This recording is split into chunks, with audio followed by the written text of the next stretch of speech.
ඉතින් නැනෝ තාක්ෂණය කියන්නේ ඇත්තටම අලුත්ම රැල්ල කිව්වොත් හරි එතන තමයි වැදගත්ම දේ. පොලිටිෂියන්ලත් තේරුම් ගත්තා.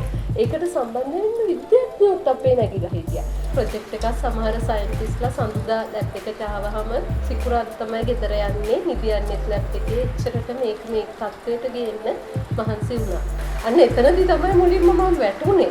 මම එතකල් කවදාවත් පරාද වෙන අත දීලා නැති කෙනෙක්. දැන් මම හොඳම උදාහරණයක් කිව්වොත් කුල්මුඩේ පැත්තට ගියහම අපිට තියෙනවා හොඳ khනිජ වැලි. ද කළු පාට වැල්ල. ඒකේ වටිනකම අපි තාම හඳුනගෙන නැහැ. මට ගොඩක් අය දන්නවා මම දන්නේ මම මොකද කරන්නේ කියලා.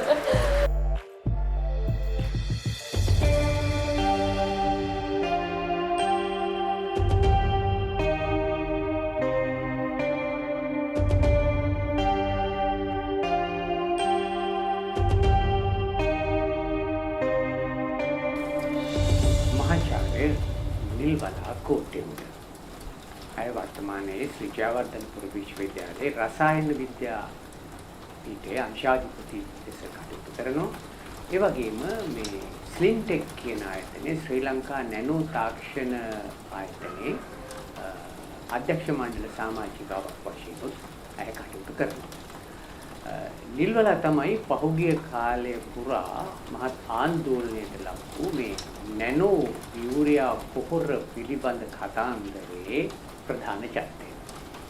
මම එහෙම කිව්වේ මේ අපි බොහෝ විට දැක්කේ පහුගිය කාලය පුරාම මේ නැනෝ යූරියා පොහොර ඉන්දියාවෙන් ලංකාවට ගෙන ආපු දවසේ ඉඳලා මේක ගේනවා කියලා කියපු දවසේ ඉඳලා මේ තාක්ෂණය ලංකාවේ හොයාගත්තේ මේක ඉන්දියාවට විකුණලා දේශද්‍රෝහී වැඩක් කරපු කෙනෙක් විදිහට තමයි බොහෝ දෙනෙක් නිල්වලා දිහා දැක්කේ.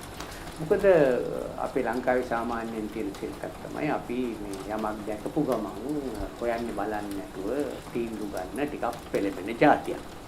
දැන් මෙහෙම තීන්දුව తీරන අරගෙන නිල්වලාට අපවාද කරපු අය බොහෝ අය ඉන්නවා. මේ අපවාද ඒගොල්ලන්ට දැන් නම් මතක නැතුව ඇති. මොකද ඒගොල්ලෝ තවත් කාරණයක් හොයා ගන්නවා ආපු කාට හරි අපවාද කරන්න. නමුත් අපේ හිතවල ඒකෙන් ඇති වුණු තුවාලේ සමහර විට සෑහෙන කාලයක් තිස්සේ අපිට වේදනාවන් ගෙන දෙන්න පුළුවන්. කොහොම වුණත් නිල්වලා අපි සමන්ත යුනාලිකාවෙන් ආදරෙන් පිළිගන්නවා. අපි මුලින්ම කතා කරමු නිල්වලා මේ ඇති වෙච්ච ප්‍රශ්නේ ගැන.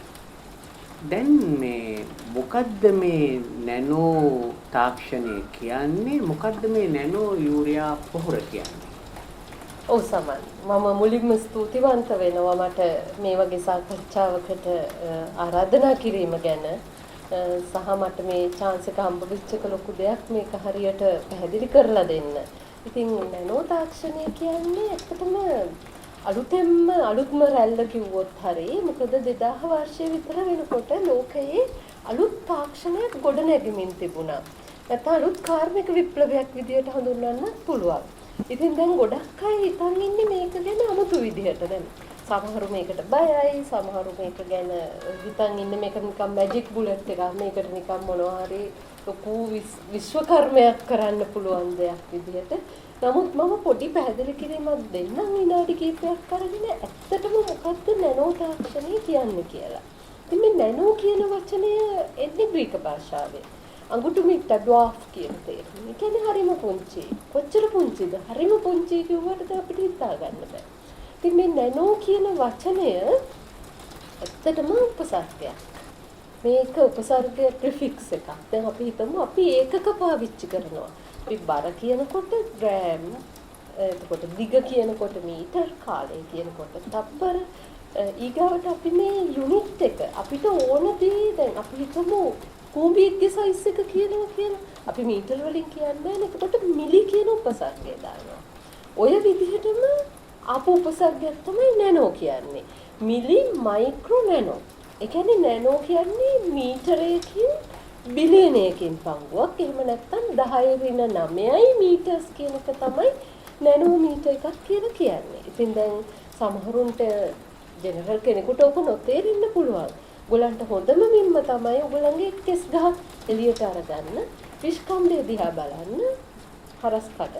එතන තියෙනවා නැනෝමීටර් 80000ක් විතර. දැන් තේරෙනවා එතකොට මේ කොච්චර පුංචි දෙයක් ගැනද කියන්නේ කියලා. ඉතින් දැන් මෙන්න මේ නැනෝ කියන පරිමාණයට අවතීර්ණ වුණාම එහෙම නැත්නම් නැනෝමීටර් 1.100යි අතර මෙන්න මේ දිග පළල උස පරිමාණ තුනෙන් ඕනම එකක් මෙන්න මේ අංශුවක මේ පරිමාණ තුනෙන් ඕනම එකක් මෙන්න මේ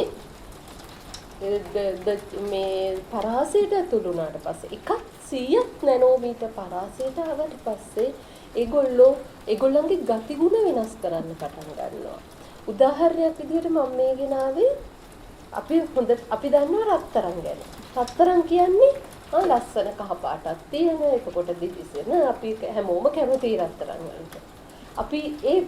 අපි දකින රත්තරන් ඒ වුණාට මේ තියෙන්නේ රත්තරන් මං කිව්වොත් මේ තියෙන්නේ නැනෝ රත්තරන්. මේක හැදුවේ ඒ කියන්නේ නැනෝමීටර් 1.100යි අතර රත්තරන් ඔයගොල්ලන්ගේ පාවිච්චි කරන වලල්ලක් අරගෙන මම අංශුව පුංචි කරගෙන ගිහින් නැනෝමීටර් 100ට පහළට ආපු ගමන් මෙන්න පාට. මේ වතුරට දාලා තියෙන දැන් මේක රත්තරන් අංශුව. දැන් පේනවා මේකේ පාට වෙනස් වෙලා. දැන් මෙයාගේ ගතිගුණත් වෙනස්. පාට විතරක් නෙමෙයි. පාට කියන්නේ ගතිගුණයක්. මෙයා හොඳටම වෙනස් වෙලා. මේ තියෙන්නේ සිල්වර් වලින් හදපු නැනෝ ද්‍රාවණය. මෙයා කහ පාට වෙලා. මට මේ පාටිකල් එකේ සයිස් එක වෙනස් කර දේ දුන්නේ පාට 7ම මේ රත්තරන් වලට හදත හැකි. ඒ දේ දුන්නේ පාට 7 ගත්තාම ඒගොල්ලන්ගේ ගතිගුණ එකිනෙකට වෙනස්. ඉතින් ඔන්න ඔය මැජික් ලෝකයට තමයි මේ නැනෝ ලෝකයට යනවා කියන්නේ. ඉතින් මෙයාගේ හොඳම ගතිගුණය කිව්වොත් මෙයා නැනෝ පරිමාණයට ආවට පස්සේ අර බල්ක් රත්තරන් ලස්සනයි. ඒ වුණාට මෙයාව ඊට පස්සේ අපිට ලස්සන වෙන්න ගන්න පුළුවන්. එයාට ඊට පස්සේ තියෙන වෙන ගතිගුණයක්. ඒ කියන්නේ ඇන්ටිඔක්සිඩන්ට් ප්‍රොපර්ටි වගේ ඒවා එන්හාන්ස් වෙන්නේ නැනෝ පරිමාණයෙන්. එතකොට ඒක තමයි නැනෝ ලෝකය ගැන කියන්න තියෙන පළවෙනිම දේ. එතකොට මේ 100ට අඩු වෙච්ච ගමන් ගතිගුණ වෙනස් වෙනවා. කොපර් වලින් 100ට අඩු එකක් හදුවොත් එයා සමහර විට සන්නායකයක් නොවෙන්නත් පුළුවන්. විද්‍යුතයේ සන්නායනය නොකරන්න පුළුවන්. එහෙම හරිම වෙනස් ගතිගුණ එනවා. එතකොට මෙන්න මේ වෙනස් ගතිගුණ වලින් තමයි අපි නැනෝ ලෝකයේදී ප්‍රයෝජන ගන්න. ඒ කියන්නේ 100ට අඩු අංශුවක් හදලා අපි ආව එක විදිහට මැනිපියුලේට් කරනවා. මැනිපියුලේට් කරනවා කියන්නේ අපිට පුළුවන් ඉංජිනේරියක් විදිහට මෙයාට එක විදිහින් වෙන જાති අමුණන්න පුළුවන්. මෙයාව ඕන විදිහකට හරි ලේසි වැඩක් නෙමෙයි මම මේ කියන තරම් උනට මැනිපියුලේට් කරන්න පුළුවන්. එතකොට ඔන්න මැනිපියුලේෂන් එකෙන් අපිට පුළුවන් නැනෝ අංශුවකින් ප්‍රයෝජන ගන්න. ඒ කියන්නේ අපිට නැනෝ ටෙක්නොලොජි කියන්නේ මේ නැනෝ අංශු පාවිච්චි කරලා ටෙක්නොලොජිකලි අලුත් දෙයක් නිපදවීම. එතකොට එහෙම කළාට පස්සේ ඔන්න අපිට අර කියන විස්මිත ලෝකයක් හදන්න පුළුවන්. දැන් තව හොඳම උදාහරණය තමයි දැන් කාබන්. අපි හැමෝම දන්නවා මිනිරල් තියෙනවා, ඩයමන්ඩ් තියෙනවා, දියමන්ති කියන්නේ කාබන්, මිනරල් කියන්නේ කාබන්. දැන් ඔයගොල්ලන්ට පේනවා මේ දෙකේ පාට දෙක හොඳටම වෙනස් නේද? මේ රසායන විද්‍යාවේ හාස්කම්. එක බන්ධනයක වෙනසින් පාට දෙකක් හදලා තියෙනවා. මේ දෙකේම නැති ගතිගුණ දෙන්න පුළුවන් අපිට මේ දෙකෙන් නැනෝ අංශුවක් හැදුවත්. ඔය ග්‍රැෆීන් කියලා අපි දැන් ලොකුවට කතා කරන්නේ දැන්. ඇත්තටම ලෝකේ තියෙන ගණන්ම ද්‍රව්‍ය වලින් එකක් ග්‍රැෆීන්. එයාට අර දෙන්නටම නැති ගතිගුණ තමයි පිළිගන්නේ. ඉතින් අර ග්‍රැෆීන් එක හදාගත්තාම ඔන්න අපි වෙනස් එකක් කරලා. ඉතින් මේ ඔක්කොම කියද්දි මට ලංකාවේ අතීතේ පොඩ්ඩක් කියලා ඉන්න ඕනේ මේ නැනෝ තාක්ෂණය ගැන කියද්දි. මොකද නැනෝ දැන් අපි මේක 2000 දී ආපු තාක්ෂණයක් විදිහට මේක සලකන්නේ. නමුත් මේක අතීතයේ මිනිස්සු දැනගෙන හරි නොදැනගෙන හරි මේ තාක්ෂණය පාවිච්චි වෙලා තියෙනවා. දැන් මුලින්ම ලෝකයේ ගත්තොත් ලෝකයේ ඔය අපි දැකලා තියෙනවා කැතීඩ්‍රල්. ඔය පල්ලි ලොකු පල්ලි තියෙන ඒවල ලස්සන වීදුරු කැටයන් තියෙනවා. අවුරුදු දහස් ගණනක් ගිහිල්ලත් මේ පාට වෙනස් වෙලා නැහැ. මේක අරගෙන තියෙන්නේ මේ ගෝල්ඩ් සහ සිල්වර් නැනෝ පාටිකල් අර ග්ලාස් අස්සට ඇතුළට දාලා ඒ ලස්සන පාට අරන් තියෙන්නේ. ඒ විතරක් නෙමෙයි. දැන් අපි දන්නවා සමනලයට ලස්සන පාට තියෙනවා. මොනරාගේ තටු ටික ලස්සනයි. ඒව ඩයි එකකින් නෙමෙයි ඇවිල්ලා තියෙන්නේ. එතන තියෙන්නේ නැනෝ සංකල්පයක්. එතකොට ඒකෙන් ආපු ගතිගුණයක් තමයි සමනලයට ලස්සන පාට ආවේ. එතකොට නෙළුම් කොළයක් ගත්තොත් මතු පිට පෘෂ්ඨයේ තියෙන්නේ නැනෝ තාක්ෂණය සම්බන්ධ දෙයක්. එතනදී අපි දන්නවා එයා ස්වයං සිද්ධව ක්ලීන් වෙන පෘෂ්ඨයක්, එයාගේ කුණු දූවිල්ල රඳන්නේ. ඉතින් මේ ස්වභාව ධර්මයේ හදපු නැනෝ තාක්ෂණයේ යොදාගත්ත පෘෂ්ඨයක්.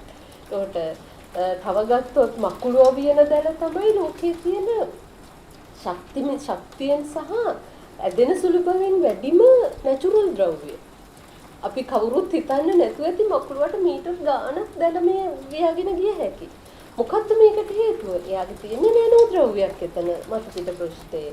ඉතින් මේ හදපු නැනෝ ද්‍රව්‍ය තව ගොඩාක් තියෙනවා කියනවනම් මම ඔය කීපයක් සමන් කිව්වේ. එතකොට ලංකාවේ අතීතය ගත්තාම මම හිතන්නේ 900 BC වගේ කාලයක කලින් ලංකාවේ ඉන්දියාව තමයි ලෝකේ හොඳම කඩු හැදුවේ. අපි අහලා ඇති ඩැමකස් සෝඩ් කියන එක. මේක තමයි ශක්තියෙන් සහ මෝහයෙන් වැඩිම කඩුව. එතකොට මේක දැන් හොයාගෙන තියෙනවා හදලා තියෙන්නේ කාබන් නැනෝ අංශු පාවිච්චි කරලා. අපිට කියන්නේ අපි දැනගෙන නොවෙන්න පුළුවන් ඒ වුණාට අපි හාස්කම් කරලා තියෙන જાතියක් මේ. ඉතින් ඔය නැනෝ තාක්ෂණයේ පොඩ්ඩක් මම විස්තර කිව්වේ. ඉතින් මෙතනින් අපි එනම් පොහොර වලදී කෘෂිකර්මයට පොඩ්ඩක් යමු දැන්. ඔව්. දැන් ඔබ මේ අලුත් පොහොර සම්බන්ධ නැනෝ තාක්ෂණික සොයා ගැනීම කරන්න පදනම් වෙන්නේ ලංකාවේ පිහිට වූ එක්තරා ආයතනයක්. මේක Sri Lanka institute of nano technology එහෙම නැත්නම් ශ්‍රී ලංකා නැනෝ තාක්ෂණ ආයතනය. මේක 2009 ස්ථාපිත කරන්නේ රජයේ සහ පෞද්ගලික අංශයේ එකමුතුවෙන් ක්‍රියාත්මක වන ආයතනයක් හැටියට. දැන් මේ ආයතනයත් සමගද ඔබ මේ පොහොර පරීක්ෂණයට අත තියන්නේ? ඔව්. මේ ආයතනයත් එක්ක තමයි මට නැනෝ තාක්ෂණයෙන් ගොඩක් ලංකාව ඇතුළත පර්යේෂණ කරන්න ලැබුණේ. නමුත් මගේ ආචාර්ය උපාධිය තියෙන්නේ නැනෝ තාක්ෂණය සම්බන්ධව. කොහෙද ඔබ ආචාර්ය උපාධිය කරේ? කේම්බ්‍රිජ් විශ්වවිද්‍යාලයෙන් එංගලන්තයේ. හොඳයි. අපි එතෙන්ද ආපු නිසා ඉතාලම කෙටියෙන් කිව්වොත් ඔබ ලංකාවේ කොහොමද අධ්‍යාපනය ලැබුවේ? කේම්බ්‍රිජ් විශ්වවිද්‍යාලයට යනකම් ඔබේ අධ්‍යාපන ජීවිතය ගැන පොඩ්ඩක් මතක් කරන්න. ඔව් මම මූලික අධ්‍යාපනය ලැබුවේ හොරණ තක්ෂිලා මධ්‍ය මහාවිද්‍යාලයෙන්. එතනින් ඒ ලෙවල් කරලා මට ඉංජිනේරින් යන්න බැරි වුණා. ලකුණු මදි වුණා සමන්. මම හිතන්නේ වාසනාවකට ඊට පස්සේ මම පේරාදෙණිය විශ්වවිද්‍යාලයට ඇතුල් වුණා. එතනදී රසායන විද්‍යාව සම්බන්ධ විශේෂ උපාධියක් හදාරලා ඒ පළවෙනි පන්තියේ සාමාර්ථයක් ලබා ගත්තට පස්සේ මට කේම්බ්‍රිජ් විශ්වවිද්‍යාලයට ඇතුළත් වීම සඳහා පොදු රාජ්‍ය මණ්ඩලීය ශිෂ්‍යත්වයක් ලැබුණා. ඉතින් එතනදී තමයි මගේ ජීවිතය සම්පූර්ණයෙන් වෙනස් වුණේ. ඒ ලෙවල් වලදී බොහොම හැලහැප්පි ගොඩකට ඒ කියන්නේ ගොඩ මම පස්සට ගිහින් හිටියේ. නමුත් එතනදී වෙනස් වෙච්ච ආකල්පමය වෙනස කේම්බ්‍රිජ් විශ්වවිද්‍යාලයේදී සම්පූර්ණයෙන්ම වෙනස් වෙලා මම වෙනස් කෙනෙක් බවට පත් වුණේ එතනදී. ඉතින් එතනින් තමයි මූලිකම දේවල් ඉගෙන ගත්තේ නැනෝ තාක්ෂණය ගැන. ඊට පස්සේ 2006 දී මම ලංකාවට ආවේ. PhD එක ඉවර කරලා අපහු පේරාදෙණිය විශ්වවිද්‍යාලයට තමයි ජොයින් වුනේ. ඇවිල්ලා ජ්‍යෙෂ්ඨ කතිකාචාර්ය කෙනෙක් විදිහට. ඊට පස්සේ ඉතින් විවිධ ප්‍රශ්න නිසා මම ඒ කියන්නේ පෞද්ගලික ප්‍රශ්න නිසා, ට්‍රැවලින් ප්‍රශ්න නිසා විශේෂයෙන්ම මම ජයවර්ධනපුර විශ්වවිද්‍යාලයට 2008 දී සම්බන්ධ වෙනවා. ඉතින් මේ කාලෙදි තමයි මේ ලංකාවටත් මේ අලුත් තාක්ෂණය ගේන්න ඕන කියන හැඟීම ඇති වෙලා තිබුණේ. වාසනාවකට වගේ එවකට හිටපු තාක්ෂණ ඇමති ප්‍රොෆෙසර් තිස්ස විතාරණ දැන් තේරුම් ගත්ත මේකේ වැදගත්කම. 2006 දී කැබිනට් පත්‍රිකාවක් මගින් මේ තාක්ෂණය ලංකාවේ තුල ස්ථාපිත කරගන්න අවසර ලැබෙනවා. එතකොට ඒ අවසරයත් එක්ක දැන් අපි මෙච්චර කල්ම රිසර්ච් ඉන්ස්ටිටියුට් අපිට ඕන තරම් තියෙනවා. දැන් මේක වෙනස් මොඩල් එකකට යන්න ඕන කියන එක තේරුම් ගත්තා. ඒකට හිටපු ඒ විද්‍යාඥයෝ සහ පාලකයෝ. එතන තමයි වැදගත්ම දේ. පොලිටිෂියන්ලත් තේරුම් ගත්තා. ඒකට සම්බන්ධ වෙන්න විද්‍යාඥයෝත් අපේ නැගිලා හිටියා. මම විශේෂයෙන්ම මතක් කරන්න ඕන මෙතනදී මහාචාර්ය ගාමිණී රාජපක්ෂ පෙරදෙණිය විශ්වවිද්‍යාලයෙන්, එතකොට තව පිටරට හිටපු ප්‍රොෆෙසර් පී.ඩී. සිල්වා වගේ අය ඇවිල්ලා මේකට උදව් වුණා මහාචාර්ය තිස්ස විතාරණයන්ට. එතකොට ඒකත් එක්ක තමයි මේක ස්ථාපිත වෙන්න පටන් ගත්තේ. මුල පටන් ගත්තේ 2006. මම 2008 දී මේකට සම්බන්ධ වෙනකොට මේකේ මූලික අඩිතාලම දාලා ඒ වෙනකොට මේක පටන් ගන්න ඔක්කොම ලෑස්ති ඇත්තටම. මම ඒකට ගොඩක් ස්තුතිවන්ත වෙනවා. ප්‍රයිවට් සෙක්ටර් පාර්ට්නර්ස්ලා 5 දෙනෙක් ඉස්සරහට ඇවිල්ලා තිබුණා රජයත් එක්ක 50-50 ෂෙයා එකකට. ඉතින් මෙතනදී ආපු ප්‍රයිවට් සෙක්ටර් පාර්ට්නර්ස්ලා මතක් කරන්නම් මාස් holdings, Brandix, Hayleys, dialogue, cancel ඕල්ස්ටා. ওই 5 දෙනා තමයි මුලින්ම කැමති වුණේ. ඉතින් ලොකු පිම්මක් ලංකාවට අලුත් මොඩල් එකක්. ඉතින් මේකේ මූලික කාර්යභාරය උනේ සමන් මේ රිසර්ච් විතරක් නෙමෙයි. අපේ රිසර්ච් වලින් අර ප්‍රයිවට් සෙක්ටර් පාර්ට්නර්ස්ලට කම්පිටිටිව් ඇඩ්වාන්ටේජ් එකක්. ඒ කියන්නේ ලෝක වෙළඳ පොළට ඇඩ්වාන්ස් ටෙක්නොලොජිත් එක්ක අවතීර්ණ වෙන්න. අපි දන්නවා අපි අවුරුදු 100 ගණනක් තිස්සේ දැන් අපි මේ කොමෝඩිටි එක්ස්පෝර්ට් නේෂන් එකක්. එහෙම නැත්නම් අපි කියනවා අපි ගනි බෑග් එක්ස්පෝර්ටර්ස්. අපි ඔක්කොම ගෝනිවල දාලා පිටරට යවන ජාතියක් විදිහට හිටියේ. නමුත් දැන් ඒ වෙනකොට මේ ඇඩ්වාන්ස් ටෙක්නොලොජි කියන්නේ නොලෙජ් බේස් ඉකොනොමි එකකට මූව් වෙන්න අපිට පොඩි වමනාවක් තිබුණා. ඉතින් රජයත් අපිට උදව් කරලා ඉතින් මේක ස්ථාපිත වෙලා තිබුණේ 2008 දී මම ඇවිල්ලා මෙතනට සම්බන්ධ වෙනකොට. ඉතින් ඇත්තටම අපි ලංකාවෙන් හෑන්ඩ් පික් කරපු විද්‍යාඥයෝ 5 දෙනෙකුයි ඉතාමත්ම දක්ෂ මහාචාර්යවරු දෙන්නෙක් මේ විද්‍යාඥ කණ්ඩායම මෙහෙයවන්නේ හිටියේ ප්‍රොෆෙසර් වෙරංජ කරුණාරත්න ප්‍රොෆෙසර් අජිත් ඩියල්විස්. ඒ දෙන්නගේ මඟ පෙන්වීම නැත්නම් මේ ඉන්ස්ටිටියුට් එක මෙච්චර යන්න බෑ. ඒ වගේම දක්ෂ විධායක CEO කෙනෙක් හිටියා මිස් ડોક્ટર රවි ෆර්නෑන්ඩු. මේ ටීම් එක තමයි පටන් ගත්තේ. ඉතින් අපි විද්‍යාඥයෝ ආපු 5 දෙනාටම තිබුණා එක ප්‍රොජෙක්ට් එකක් කොමර්ෂල්. දැන් මේ ලැබ් එක අපි ඇත්තටම ගියේ හිස් ගරාජ් එකකට ඇත්තටම මාස් හෝල්ඩින් එකකින් දුන්න ගරාජ් එකක පටන් ගත්තා. ඉතින් මෙතනට ගිහින් ඔක්කොම ඉක්විප්මන්ට් අරගෙන මේ ටීම් එකේ කට්ටිය මේක දැන් දකුණු ආසියාවේ මෙච්චර ලස්සන ලැබ් එකක් නැතුව ඇති වෙන කොහෙවත් එච්චරට පහසුකම් තියෙනවා. ඉතින් මේ තත්ත්වයට ගියන්නේ මේ 5 දෙනායි අර ටීම් එක හරියට මහන්සි වුණා. ඉතින් අපි 5 දෙනාටම තිබුණා ප්‍රොජෙක්ට් එකක්.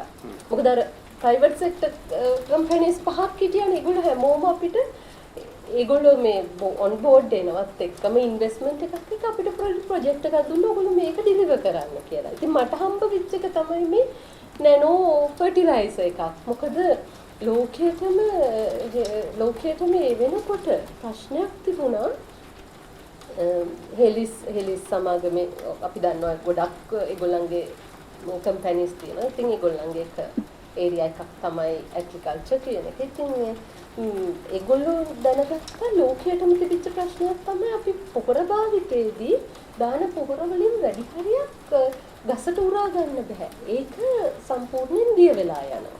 ඉතින් මුළු ලෝකෙම මේ ග්ලෝබල් ෆර්ටිලයිසර් ඉෂුව කියන එකට උත්තර හොය හිටියේ.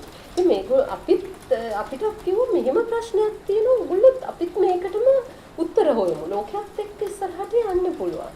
එතකොට ඒකේ ප්‍රතිඵලයක් විදිහට අපි තීරණය කළා හරි අපි එමුනම් ග්ලෝබල් නයිට්‍රජන් ඉෂුව. ඒ කියන්නේ නයිට්‍රජන් වල තමයි මේ පෝෂ්‍ය පදාර්ථක ගහකට අවශ්‍ය පෝෂ්‍ය පදාර්ථක වලින් වැඩිම ප්‍රශ්නය තියෙන්නේ. මොකද අපි නයිට්‍රජන් දාන්නේ යූරියා විදිහට මේ දාන නයිට්‍රජන් වලින් වැඩි ප්‍රතිශතයක් 70ක් විතර වෙනකන් වතුර දිය වෙලා තමයි යන්නේ. ඒ ගහට ගන්න බෑ. මොකද දාපු ගමන් මෙයාගේ ද්‍රාව්‍යතාවය වැඩි හන්දා දිය වෙනවා. නැත්තම් මේකෙන් ටිකක් වාෂ්ප වෙනවා ග්‍රීන් හවුස් ගෑස් එමිෂන්. වතුරේට ගියාම නයිට්‍රේට් ගිහිල්ලා වතුර පොලියුට් වෙනවා. වායුගෝලයට ගියාම ග්‍රීන් හවුස් ඉෆෙක්ට් එකක් එනවා. ඉතින් මේක හරි ප්‍රශ්නයක් ඇත්තටම. මොකද දැන් ලංකාව වගේ රටක් ගත්තාම අපි ෆර්ටිලයිසර් හදන්නේ පිටින් ගේන්නේ. බිලියන ගණනක් දැනට දැන් ගිය අවුරුද්ද තෙස්තමෙන්තුව තමයි යූරියා ගෙන්නන්නේ අපි බිලියන 30ක් වියදම් කරලා තියෙනවා ලංකාවට. ඒකට ඒකෙන් 70ක් වතුරේ ගියම ඔයගොල්ලන් හිතාගත්තා කොච්චර අපි සල්ලි වතුරට දීලා තියෙන්නේ කියලා. environmental pollution.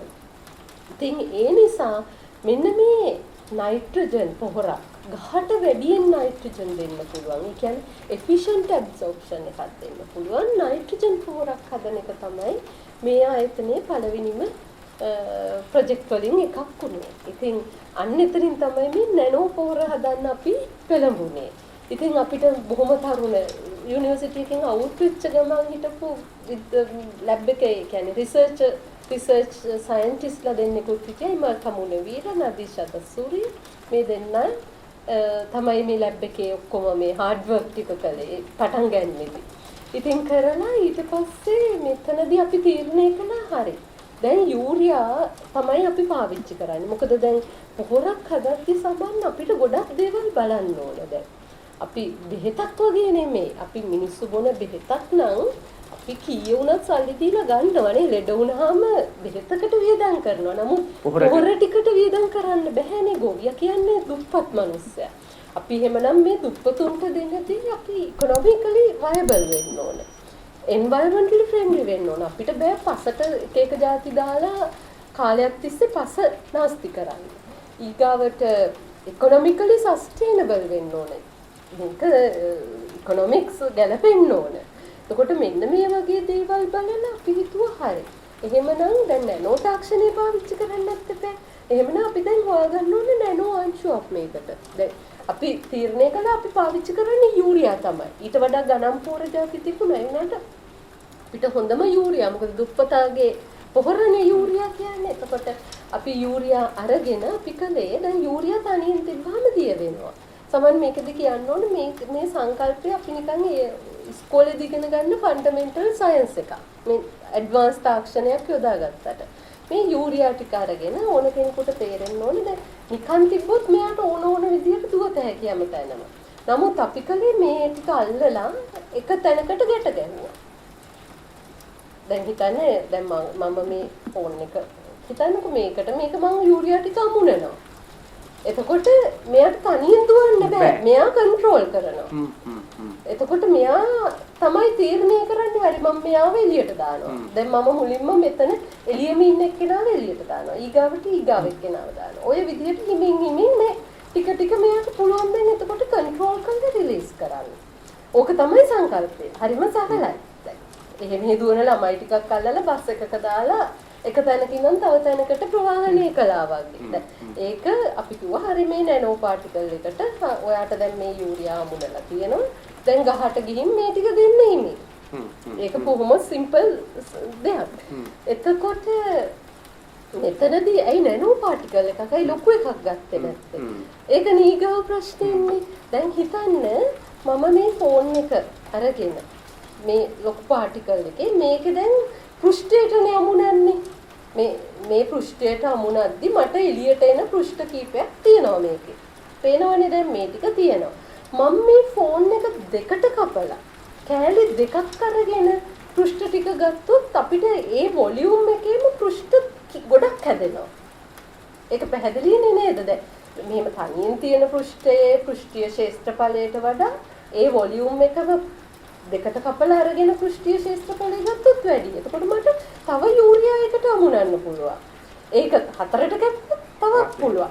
එහෙම කරලා නැනෝ පාටිකල් එකක් ගත්තාම ඔන්න අසාමාන්‍ය පෘෂ්ඨීය ක්ෂේත්‍රඵලයක් නිර්මාණය වෙනවා. ඒක තමයි නැනෝ පාටිකල් එකේ අර 1.1 අතර අංශු 아무තු මේ ගතිගුණ පෙන්වන්නේ අසාමාන්‍ය පෘෂ්ඨීය වර්ගඵලයක් තියෙනවා. මොකද හැමතිස්සෙම පෘෂ්ඨීය අංශු හැසිරෙන්නේ ඇතුළයට වඩා වෙනස් විදිහට.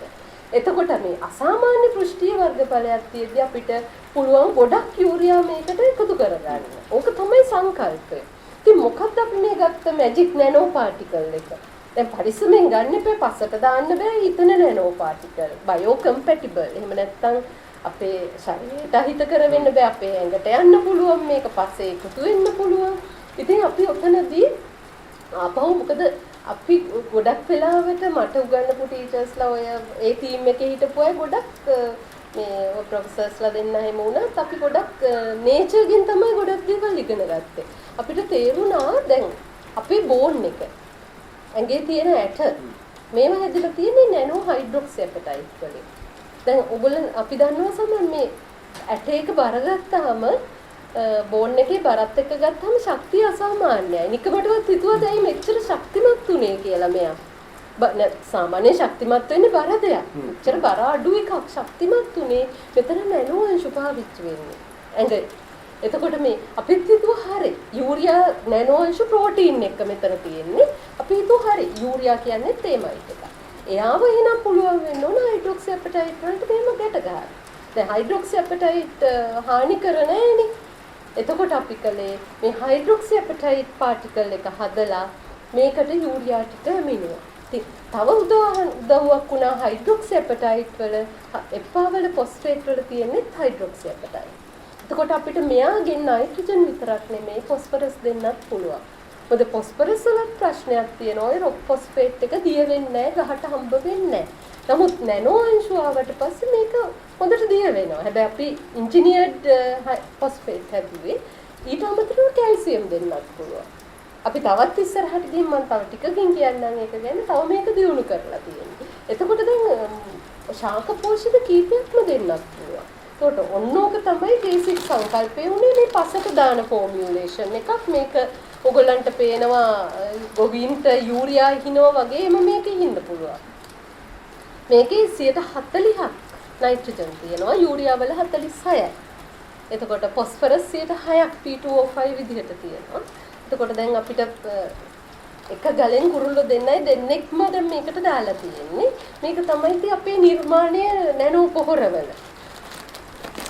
හරි. දැන් ඔබ මේ නිර්මාණය කරන්නේ මේ සින්ටෙක් ආයතනයේ පිටවලා ස්ථාපිත කරලා ඒක ඇතුලේ කරපු මේ ව්‍යාපෘතියක ප්‍රතිඵලයක් හැටියට 2013 වෙනකොටද මේක නෑ සමන් මේක අපි 2010 දී මූලික 2009 පටන් අරගෙන අපි කොච්චර අපේ සයන්ටිස්ට්ලා අර ලැබ් එකේ වැඩ කරපු ළමයි මහන්සි වුණාද කියලා පේනවා 2011 වෙනකොට මේකේ බේසික් රිසල්ට්ස් රෙඩි. මේක අලුත් සංකල්පයක් බව අපිට 2011 වෙනකොට තේරෙනවා. ඒ නිසා 2011 දී තමයි අපි අපේ පළවෙනි පේටන්ට් බලපත්‍රය US පේටන්ට් ඔෆිස් එකේ ෆයිල් කරන්නේ. ෆයිල් කරලා කාලයක් යනවනේ පේටන්ට් එක ලැබෙන්න. නමුත් අපි පේටන්ට් බලපත්‍ර දෙකක් එක සැරේ ෆයිල් කළා. ඉතින් ඕකත් හරි අලුත් කල්චර් එකක් වුණා. ඇත්තටම ඉතින් මමවත් දැනන් හිටියේ නෑ පේටන්ට් බලපත්‍රයක් ගන්න කොහොමද, පේටන්ට් එකක් මොකක්ද කියලාවත් අපි දන්නේ නැහැ. ඉතින් ඔය ප්‍රොෆෙසර් වෙරංජ කරුණාරත්න කියන්නේ හරිම එයා තමයි මේ පේටන්ට් කියන එක මම හිතන්නේ අපිට අඳුන්වලා දුන්නේ. ප්‍රොෆෙසර් හරි මහන්සි වෙලා මේකේ පේටන්ට් එක ලියලා මොකද අපි ලියන්නවත් දන්නේ නැහැ ඒ කාලේ. ඉතින් පිට රටින් ලෝයර් පේටන්ට් ලෝයර්ස්ලාගේ උදව් අරගෙන අපි ලියලා US පේටන්ට් ඔෆිස් එකේ තමයි අපි මේක මේ ෆයිල් කළේ. ඉතින් සෑහෙන මහන්සි වුණා ඒ කාලේ හැටියට ඒ ටීම් එක. ඊට පස්සේ ඔක ෆයිල් කරලා පේටන්ට් දෙකක් ෆයිල් වුණා. ලොකු ගානකුත් ගියා. ඉතින් මිනිස්සු බනින්න ගත්තා. ඔයගොල්ලෝ දැන් පේටන්ට් ෆයිල් කළා මෙහි යුද්ධේ හොඳටම ලංකාවේ ආර්ථිකය කඩන් වැටලා දැන් ඔය A4 කොළ 4 වටිනාකම මොකද්ද? ඔකේ A4 කොළ 4 වටිනාකමවත් නෑ ඔය පේටන්ට් එකේ. ඒ කාලේ ප්‍රශ්න තිබුණා. ඉතින් ඇත්තටම අපි ඉතින් ගොඩක් යං සයන්ටිස්ට්ලානේ PhD කරලා අපගම වගේ ඉතින් අපිටත් දුකයි. දැන් මෙච්චර අමාරු වෙලා කරලා මොකද මේකට ඉතින් කිසිම රෙකග්නිෂන් එකක් නැහැ. මම ඉතින් මෙතනදී දැන් නම් මට තේරෙනවා දැන් ඉන්ඩස්ට්‍රි පාර්ට්නර්ට උනත් එකපාරට ඇවිල්ලා ඉන්වෙස්ට් කරන්න අපිට ඒ වෙලේ අමාරුයි. මොකද ඒකේ ඒක අලුත් තාක්ෂණයක්. ඉතින් කවුරුත් ඕකේ ප්‍රොඩක්ට්ස් නැහැ. ඉතින් එක්සැම්පල්ස් නැහැ, රිස්ක් නේ මේ සල්ලිනේ. ඉතින් ඒකම ඔය ප්‍රශ්න තිබුණා. ඒ වුණාට ඊට පස්සේ දැන් හිතුවා හරි. ප්‍රොෆෙසර්ස්ලා දෙන්න තමයි වෙලෙ කිව්වා හරි. ඔයගොල්ලෝ දුක් වෙන්න එපා. දැන් ඔයගොල්ලෝ ගිහින් එන පේපර් එකක් ලියලා පබ්ලිෂ් කරමු. දැන් ඔන්න පේපර් එකක් ලිව්වා සම. ලිව්වට පස්සේ උනේ පේපර් එක ලියලා දැන් අපි හිතුවා දැන් මේක අලුත් එකක් නේ. මේක ලොකු හොඳ ජර්නල් එකක දාන්න පුළුවන් කියලා. අපි දැන් ඔන්න ජර්නල් වලට යවුවා. යවන තැන රිජෙක්ට් කරනවා. මොකද මිනිස්සු බලනවා ලංකාවෙන් කොහොමද මේ මෙච්චර දෙයක් කරන්නේ මේ අපි බොරු කරනවා වෙන්නේ නැති කියලා වෙන්නේ නැති. මොකද සමහර දාට අපි පේපර් එක සබ්මිට් කරලා ගෙදර යන්න කලින් රිජෙක්ෂන් එක ඇවිල්ලා ටීචර් ඉක්මනට එන්න බෑනේ. ඊට පස්සේ කොහොම හරි ටීම් එක ඩිසයිඩ් කළා ඉන්දියන් ජර්නල් එකකට දාන්න. ලොකු ඉම්පැක්ට් එකක් නැහැ. ඒ වුණාට අපි දැම්මා කරන්ට් සයන්ස්. ඉතින් කරන්ට් සයන්ස් එකේ මේක පළ වුණාට පස්සේ ඔක දැක්ක ඉන්දියන් සමාගම. ඒගොල්ලෝ ඒක ඔස්සේ අපිට කතා කරලා කිව්වා මේ සින්ටෙක් ආයතනයට අපි කැමති ඔයගොල්ලන්ගේ තාක්ෂණයට. මොකද ඒගොල්ලන්ට තේරුණා මේක සිම්පල් ප්‍රොසෙස් එකක්. අනාගතයේදී මේකේ වැදගත්කමක් තියෙනවා කියලා. ඒක දැනගත්තට පස්සේ ඒගොල්ලෝ කතා කරාම ඉතින් සින්ටෙක් ආයතනය රජයත් එක්ක කතා කරලා ඉතින් ඇත්තටම ඒ වෙනකොට අපිට අවශ්‍ය වෙලා තිබුණ වෙනස් ඉකොනොමික් මොඩල්ස් ලංකාවට. මොකද අපි හැමදාම අර හිටපු මොඩල් එකෙන් එළියට එන්නේ. ඉතින් එකක් තමයි ටෙක් ට්‍රාන්ස්ෆර් කියන්නේ. ලෝකයේ ගොඩක් රටවල් සෑහෙන්න සල්ලි උපයනවා තමන් හදපු එක තමන් නිර්මාණය කරන්න නැතුව ටෙක්නොලොජි එක විකුණලා ඒකත් එක මොඩල් එකක් විදේශ විනිමයේ දෙන්නේ. ඉතින් ඕව ඔක්කොම හොයලා බලලා ඒකේ වලේ ඩිසයිඩ් වුණා ඉන්දියාවත් එක්ක කිවිසුමකට එන්න. මේක ඉතින් අපි ලැබ් එකේ හදපු එකක් නේ වල තිබුණේ. ඉතින් ඒකේ ස්කේල් අප් කරලා ඒ ප්‍රොසෙස් එකේ යන්නේ ඒගොල්ලොත් එක්ක අග්‍රී වුණා. ඉතින් ඒක තමයි ඔය ලොකුවට යන කතාව. ඉතින් මේකෙන් හැබැයි ස්ත්‍රින්ටෙක් ආයතනයේ විදේශ විනිමයක් ඉපදුනා. ආරම්භක ආයතනයක් විදියට ලොකු මේ මොමන්ටම් එකක් ලැබුණා ඒවලේ.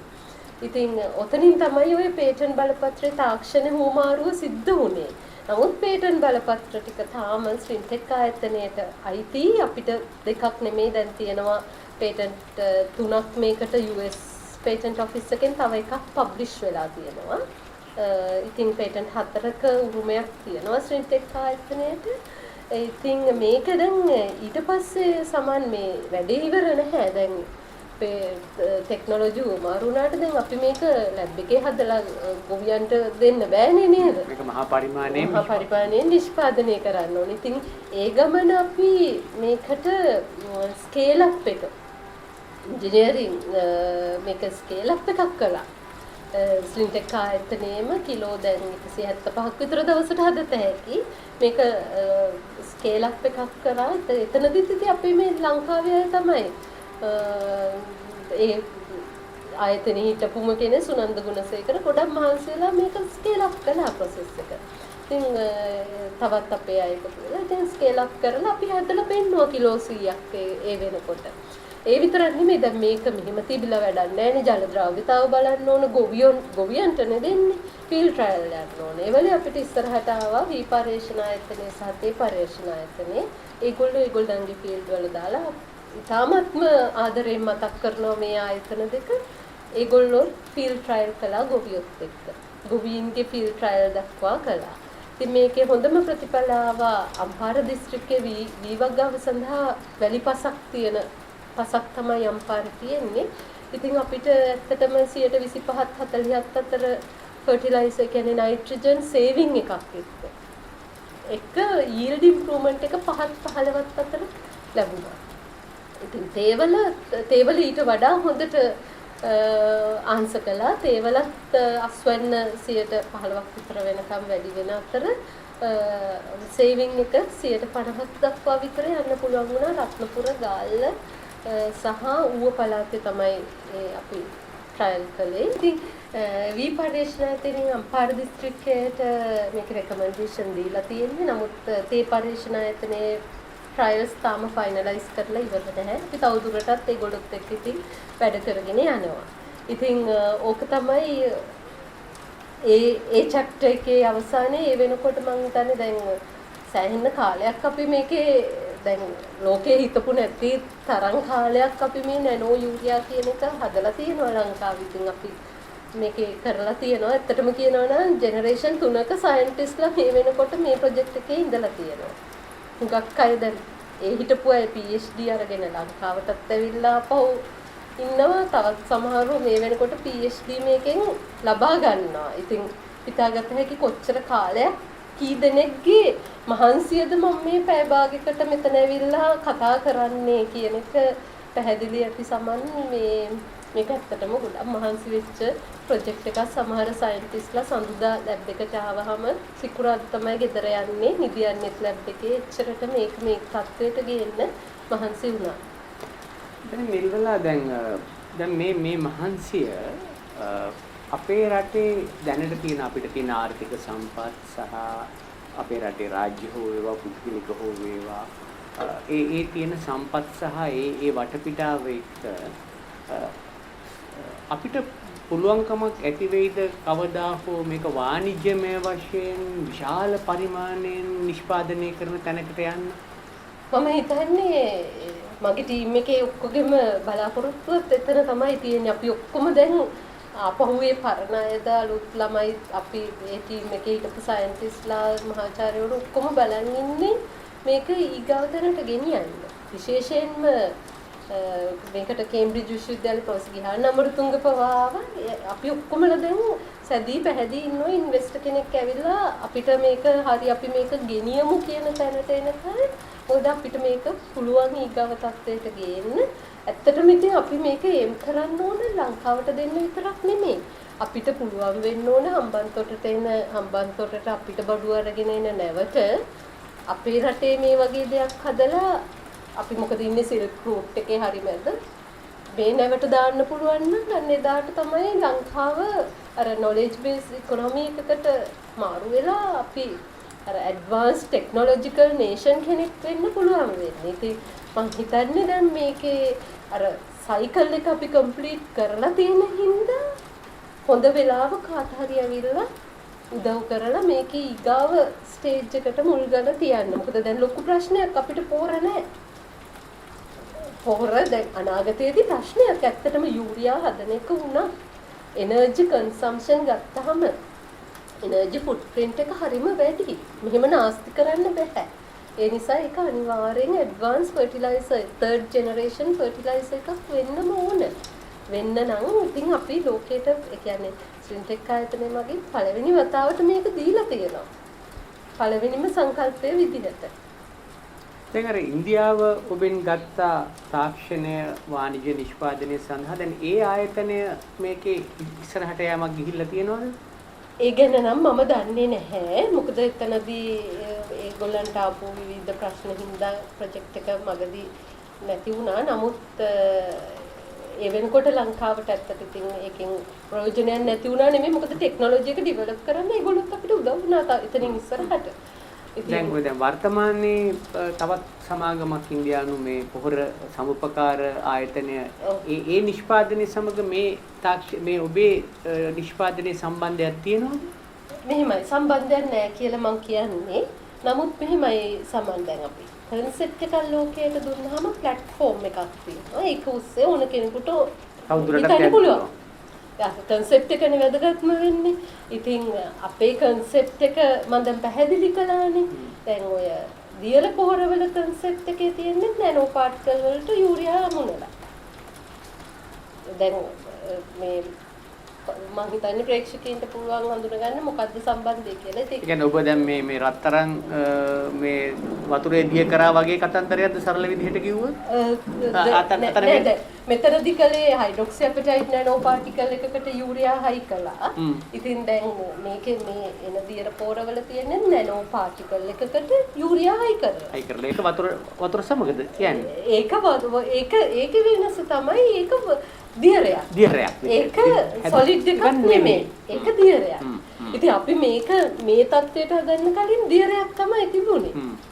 නමුත් දැන් මේක දියරයක්. ඒක තියෙන්නේ 104ක් නයිට්‍රජන්. සහ කොලේට ගහන්නේ අපි රූට් එකට.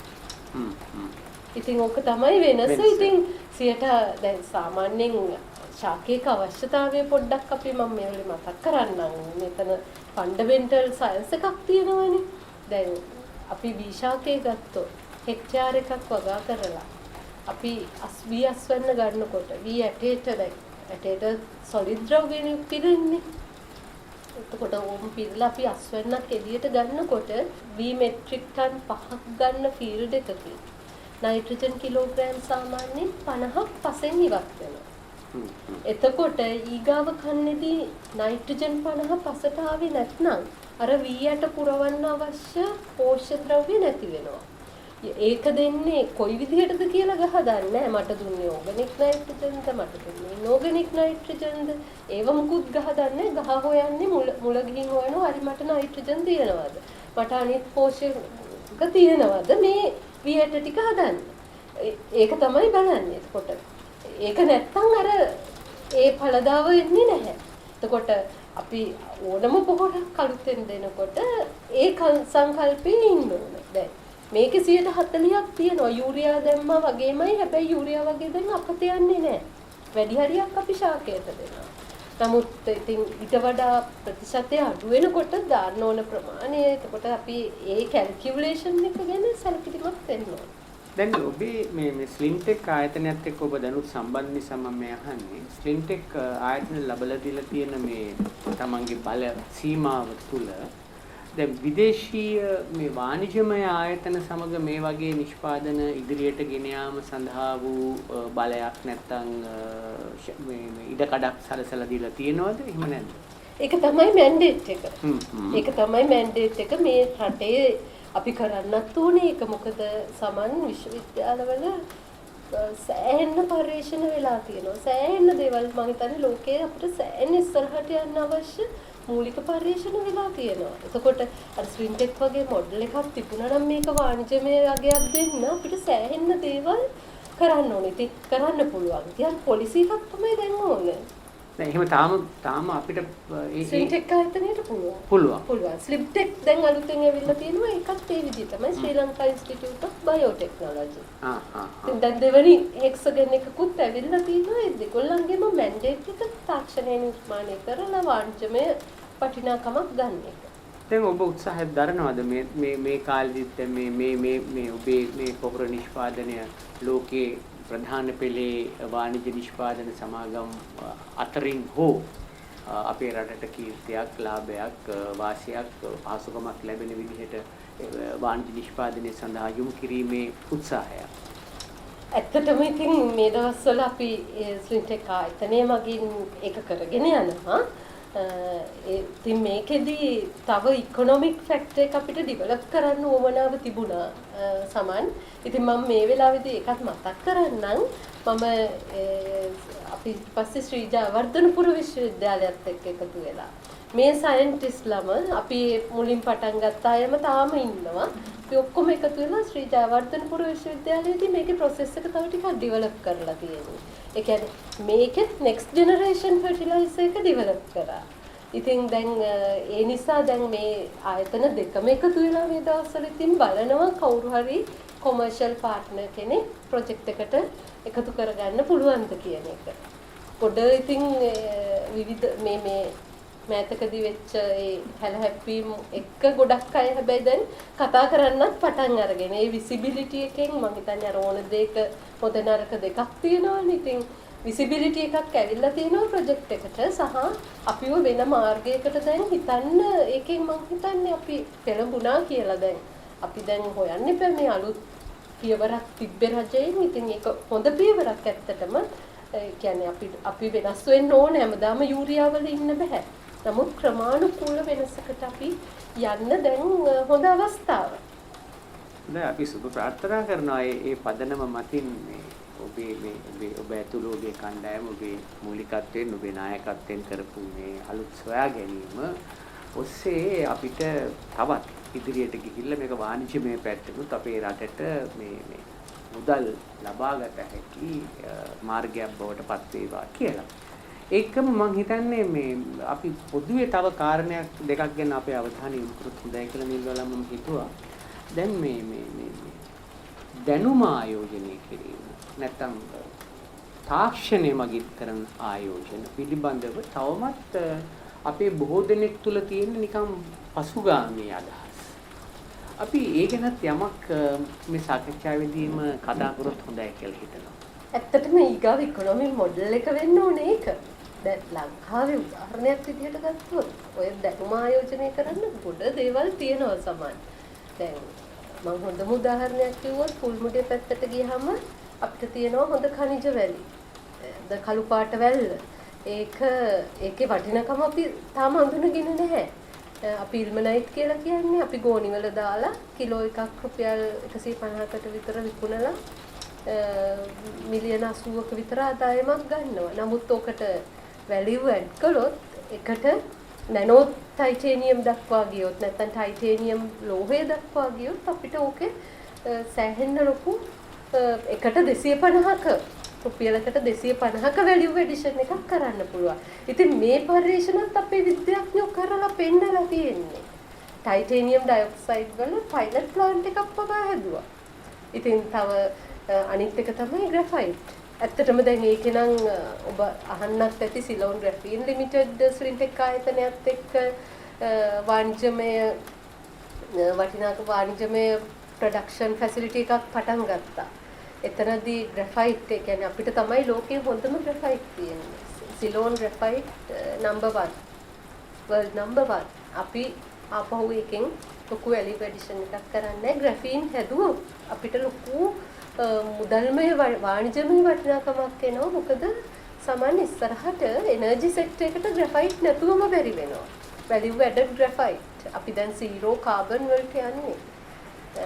ඔය රිනියුවබල් එනර්ජිත් එක්ක ග්‍රැෆයිට් නැතුවම බෑ. ඉතින් මේකේ අපිට ඕන තරම් පහසුකම් ලංකාවේ තියෙනවා. ඉතින් වාසනාවකට වගේ ආයෝජකෙක් ඇවිල්ලා දැන් ස්වින්ටෙක් ආයතනයේ මේක පටන් අරගෙන සිලෝන් ග්‍රැෆීන් ලිමිටඩ් කියලා LOLC ආයතනයක් එක්ක.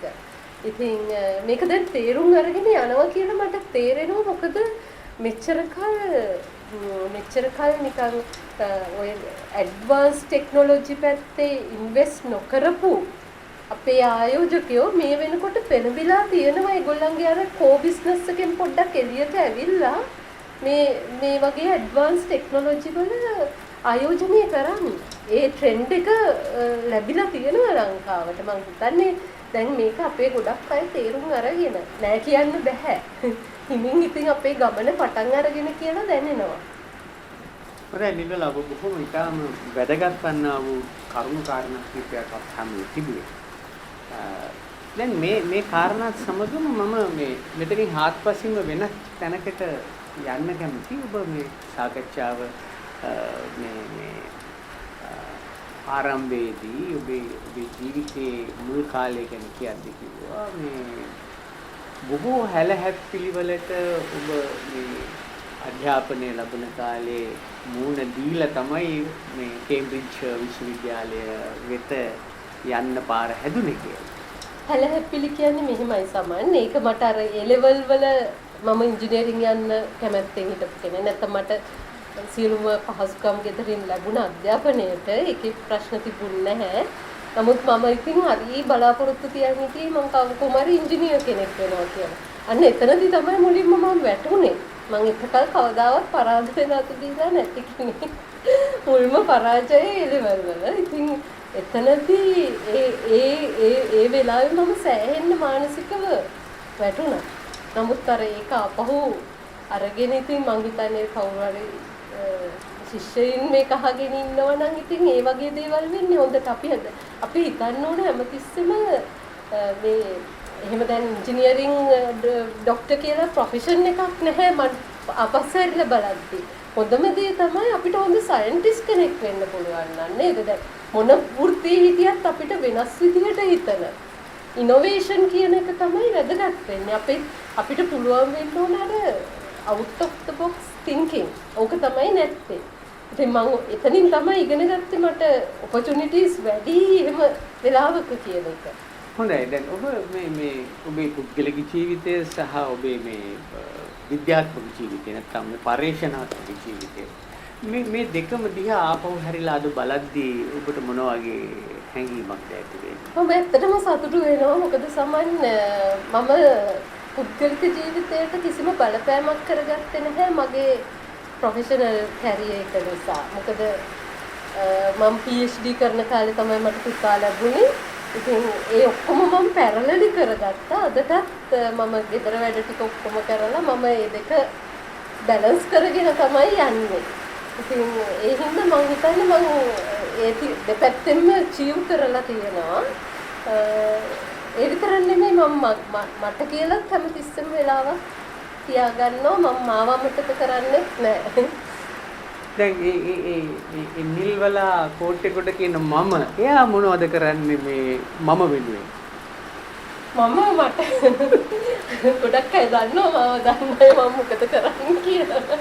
මම ගොඩක් වෙලාවට කැමති ඉතින් පොඩ්ඩක් රිලැක්ස් වෙන්න. මම හුඟ වෙලාවට කැමති එළියට ගිහින් කාලා රිලැක්ස් වෙලා shopping ගිහින් මම ওই ටික අමතක කරන්නේම නැහැ. සැලූන් එකට යන්නත් අමතක කරන්නේ නැහැ.